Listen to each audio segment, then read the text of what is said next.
Something happens the moment a kind soul finally reaches its limit. It's not loud. It doesn't come with shouting or revenge. It comes as stillness, a quiet click deep inside that says, enough. Carl Jung called this the turning of the soul, when the unconscious stops cooperating with the performance of goodness. It's the exact second you stop pretending you don't feel what you feel. The shift is invisible to others. You still smile. You still speak gently. But behind the politeness, the current has reversed. You're no longer trying to win peace by losing yourself. Jung warned that this is where transformation begins, not in light, but in the darkness of self-honesty.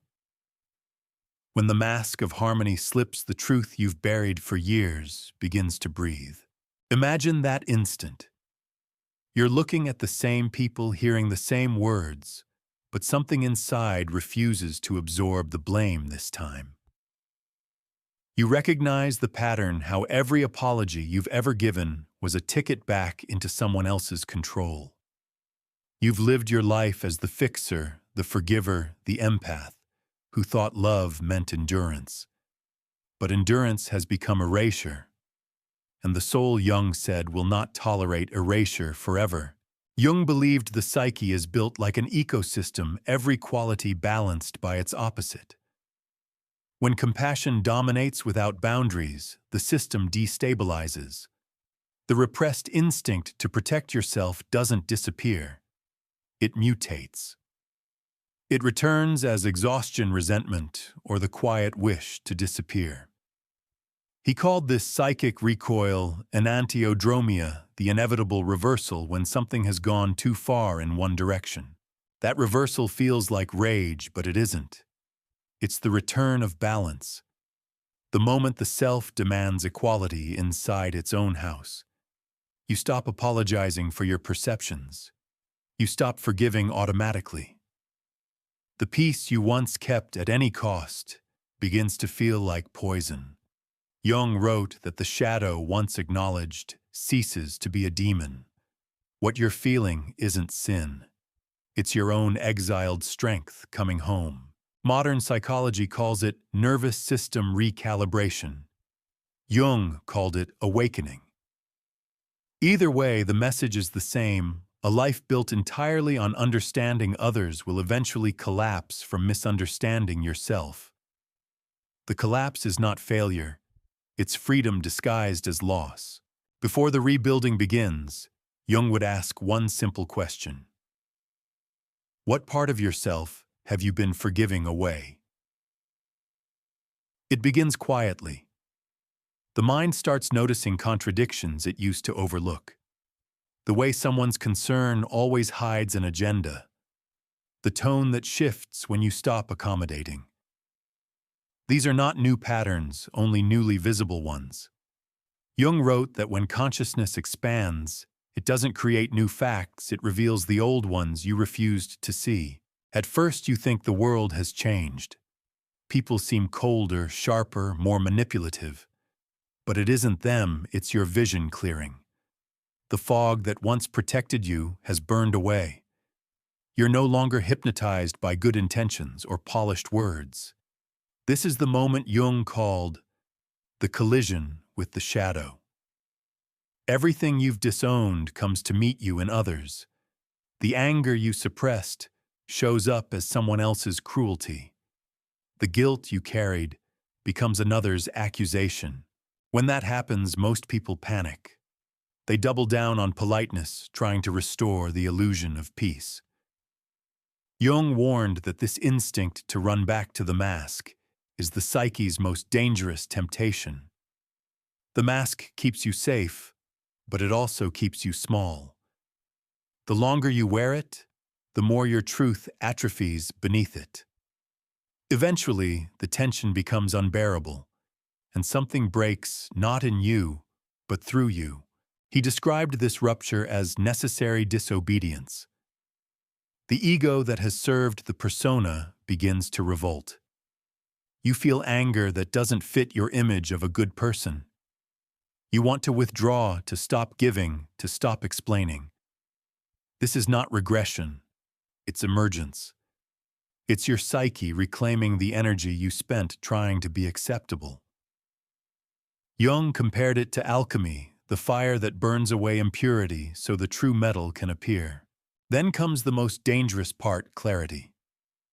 You start identifying manipulation in real time. You notice how apologies are crafted to reset control, how guilt is weaponized as proof of love. The empathy that once blinded you now becomes discernment. You see the trade behind every forgiveness, your silence for their comfort. The more you see, the more reality rearranges itself around you. People who benefited from your compliance begin to resist your awakening. Jung called this the compensatory backlash. When one element of the system rises into consciousness, everything that depended on its unconsciousness reacts. That's why the world seems to turn against you the moment you choose yourself. It's not the end of harmony, it's the exposure of what was never harmonious to begin with. He urged his students not to fear this exposure. The self, Jung said, will destroy its own peace before it allows its truth to die. The chaos isn't punishment, it's purification. The outer conflicts mirror the inner battle between the old role and the emerging identity. What collapses now is not your world, but your delusion. And behind the rubble, something older and wiser begins to wake. At first, it feels like grief. You're mourning a version of yourself who believed that love meant tolerance, that peace was worth any cost. You begin to realize how much of your kindness was actually fear in disguise, the fear of rejection, of being misunderstood, of standing alone. Jung said that what most people call virtue is often a beautifully packaged avoidance of inner conflict. When you stop performing that avoidance, the body trembles, the voice shakes, and yet, something in you finally exhales. The world doesn't celebrate this change. Those who once depended on your silence sense the shift before you speak it. They call you distant, selfish, ungrateful. But beneath their confusion is something simpler. They no longer recognize the version of you who carried their guilt. Jung observed that when an individual withdraws projections, others experience it as loss of control. You were their emotional equilibrium, the mirror that made them feel whole. Without your reflection, they must face their own shadows, and many would rather attack you than meet themselves. This is where courage is tested. You're tempted to prove your goodness again, to explain, to justify, to soften. Don't. The compulsion to prove is the last remnant of the mask. Jung believed that the moment you stop explaining your boundaries, you begin to embody them. And that embodiment, he said, has the power to reorder reality itself. Then comes the solitude. The phone goes quiet. The invitations stop. The air feels too still. This is the liminal space Jung called the descent into the underworld. Not a place of punishment, but of retrieval. Here the fragments of your energy return one by one. Memories arise, times you said yes when you meant no, times you smiled through disrespect, times you apologized for bleeding. Each memory burns as it's reclaimed. The more you face them, the lighter you become. Out of that silence, a different kind of vision appears.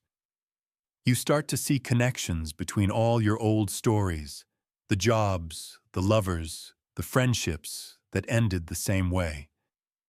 They weren't random misfortunes. They were mirrored lessons. Jung called this recognition synchronicity of the soul. When the pattern becomes conscious, the need to repeat it ends. You notice something else too. The anger that once terrified you has changed temperature. It no longer scorches, it illuminates. Jung described this as sacred rage, the energy of boundaries returning to their rightful owner. It's not about revenge or superiority.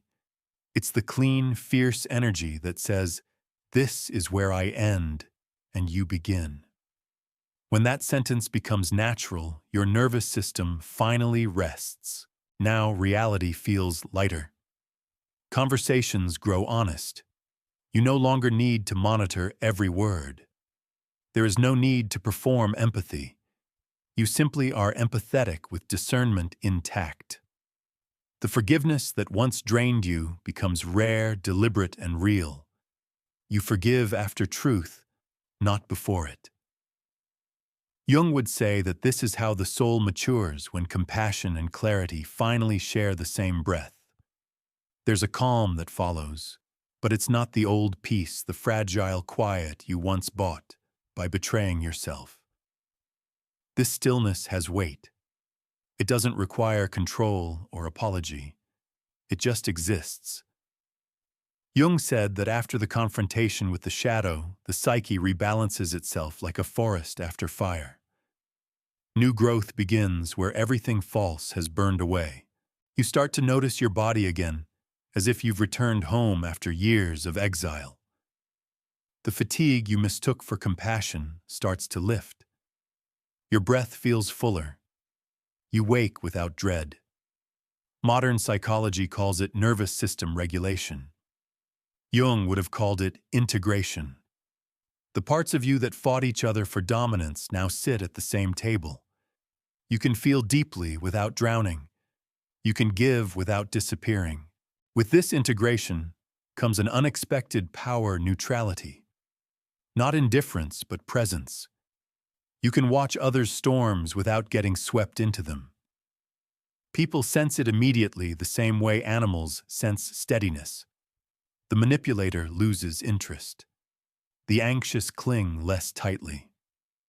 Without effort, you become what Jung called a center of gravity in the chaos of souls. The more you embody your wholeness, the less you need to speak it. This equilibrium begins to affect others. Jung believed that consciousness is contagious.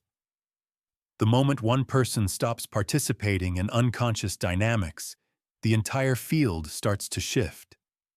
Your boundaries become invisible instructions. Children learn calm by watching you. Friends begin apologizing without being asked. Even those who once exploited your empathy start adjusting not out of guilt, but because your silence leaves no space for their old games. This is the quiet revolution of individuation. And yet, even in this strength, something tender remains. There are days when you miss the simplicity of old illusions, the comfort of being needed, the ease of forgiveness before truth. Jung warned that wholeness never erases longing. It refines it. You still feel deeply, but the feeling no longer owns you. You can look at pain without trying to fix it. You can hold love without fear of loss. This is the paradox at the heart of Jung's work. The deeper your self-knowledge, the gentler your gaze becomes. Once you stop rescuing everyone, you begin to truly see them. You understand that every manipulator is a person afraid to face their own shadow, that every abuser is ruled by the parts they've exiled. Compassion remains, but it no longer costs you your sanity. And in the end, something astonishing happens. You realize that forgiveness has returned not as surrender, but as sovereignty. It no longer leaks from guilt. It flows from choice. You forgive when it serves truth, not when it protects illusion. You release people not to punish them, but to honor the distance required for peace. Jung wrote that forgiveness is not a moral duty. It is the natural consequence of understanding. So the empath becomes what they were meant to be all along, a clear mirror. No longer reflecting others' distortions, no longer projecting their own.